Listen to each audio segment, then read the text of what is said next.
গলা কাটা, মুখে অ্যাসিড দেওয়া ১৯ বছরের মেয়ে মনীষার লাশ পড়ে রইল হরিয়ানার এক মাঠে। ঘটনা শুনলে আপনাদের দিল থরথর করে কেঁপে উঠবে। হ্যাঁ, ২ দিন ধরে মনীষা নিখোঁজ ছিল। মনীষার গরিব পিতা পুলিশ স্টেশনে রিপোর্ট করতে গেল।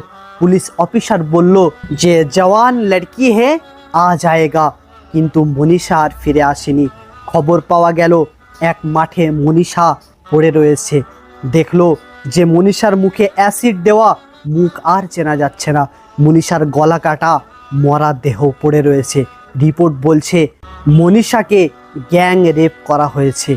একটু ভাবুন, যদি আপনার ফ্যামিলির কেউ হতো, যদি আপনার পরিবারের কোনো মেয়ের সাথে এমন ঘটনা ঘটতো, তাহলে আপনার কি পরিস্থিতি হতো?